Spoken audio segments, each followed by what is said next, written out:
We're going to finish up today with our final speaker. That's from our own office, Center for Automotive Research, Chen. He's a senior economist in our office. He is actually our office econometrician. He's involved in a wide variety of projects all the time and a lot of our IRD work in car. In fact, he probably does more original stuff than almost anyone else with real data. And, you know, in the past few years, I've been presenting his forecasts in various places, and I thought it was well past time to let the forecaster present his forecast.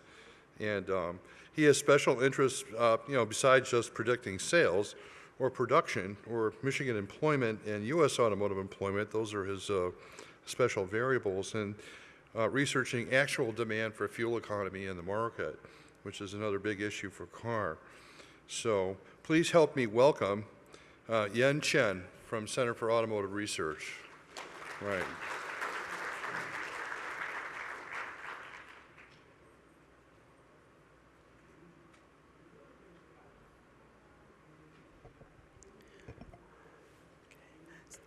Thank you, Sean, for having me here to present my analysis on the U.S. auto sales.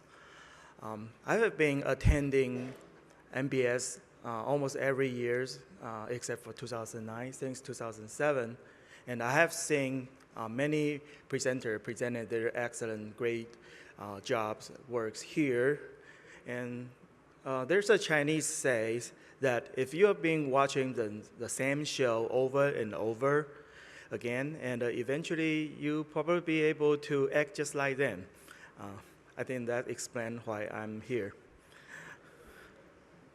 So here today I'm going to present you my analysis on the long-term economic indicators that are affecting the auto sales, especially after the recessions, and what would be the indicators going forward. And some of the slides, you probably already seen them this morning, and I'll give you my interpretation that probably give you more idea, more in-depth analysis on those. That will including the labor force participation rate and the current households' financial burdens, and also the monthly budgets that the current households they are planning. We're seeing the trend shifting away from auto. And also going to touch base on the motor vehicle pricing and how that affects the sales. And there are two indicators that I think that's very important that reflected into our auto market growth in the past few years. Those are the full-time employment and the household wealth effect. Labor force participation rates historically usually should climb up after the end of the recessions. However, during the past two recessions, the participation rate continued to fall, especially the last one ended in the mid of 2009. The participation rate falling significantly. That affects our economic growth a lot, and that's why we see we didn't have a very good of economic growth since the recession. And so people start wondering who is responsible for that labor participation rate to fall. And some sort of the baby boomers retiring from the labor force. However, the data shows otherwise. In fact, the people age 55 and above, their labor force participation rate continued to climb since 2000. And for the youngest generations, age 16 to 24, their labor force participation rate falling significantly since 2000, and especially during the recession. However, during the recovery, their rate did not continue to drop. Actually, they remain as a low rate. But the one particular group that worries me a lot is actually for the people in between, from age 25 to age 54. This group, you see this chart, during the recovery since 2010, not only they did not come back to work, their labor force participation rate continued to fall. And that is a major reason why first, number one, our labor force participation rate as a whole continued to drop during the recovery, and also we have a very, very sluggish economic growth during that period of time. For those young generations who decide to come back to work, they are facing much tougher challenges. Historically, the youngest generations are always facing the highest unemployment rate. That's not surprising. However, for the I would say this millennials, age 25 to 34, historically, their unemployment rate was not a big of differences between them and the rest of the groups. But however, since 2010, the rates become wider, and they are facing tougher unemployment rate compared to I call the prime age workers.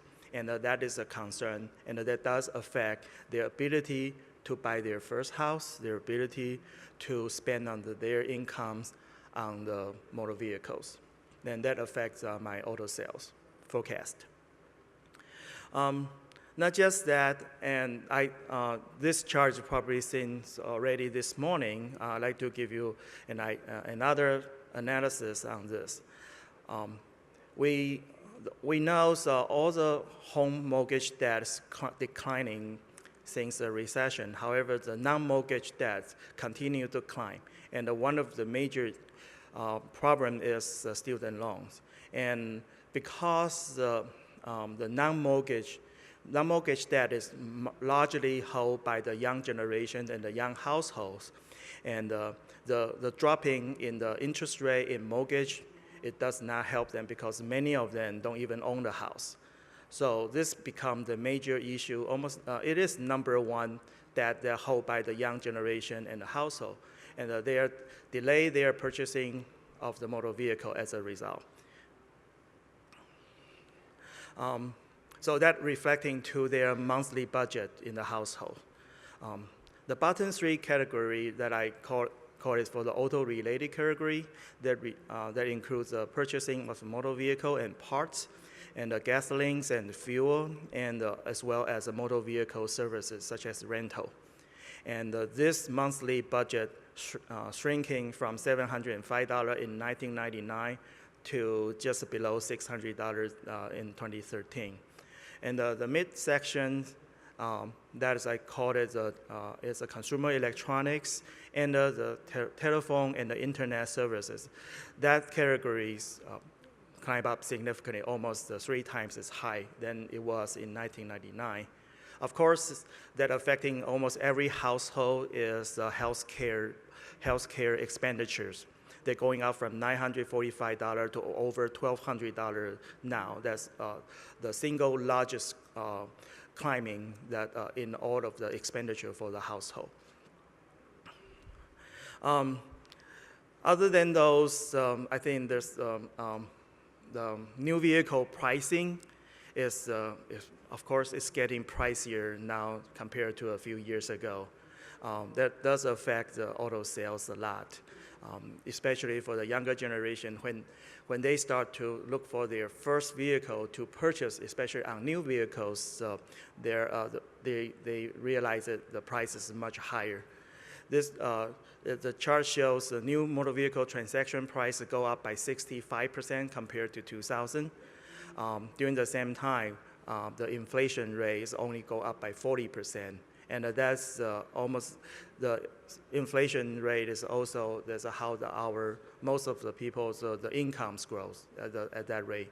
So the transaction prices go up much faster than the inflation and the income goes. And there can be many different explanations for that, including the current vehicle content is much more than it was in 2000, and also the current product mix is different. We've seen the more sales as a pickup truck and cross utility than the smaller and the cheaper economy vehicle. That might be the effect as well. So despite the higher prices, we do see the vehicle demands getting stronger over the past few years. This is probably the best scenario that could happen in the auto industry, to have both demand and the price go up at the same time. And this chart is showing a very interesting sharp turnaround since the 2004 and around the 2008 and 2009 story getting better. And so people starting wondering who are actually buying those vehicles. So the next chart that shows who are actually can afford to buy those vehicles today. There are two lines here that reflect the new vehicle buyers, the median age and the median income. And there are two spikes up here that happen to be in 2002 and 2009. And that's the period of time that the economy is in recessions. And unfortunately, a lot of people lost their jobs, and many of them happen to be the young generations. And that's why that causes the median age and the median incomes to spike up during those two periods of time. And one thing I'd like to point out is in the beginning of this year, 2014, we see the median income spike up again. And the median age for the new vehicle buyers also climbed a little bit higher than it was in the last year.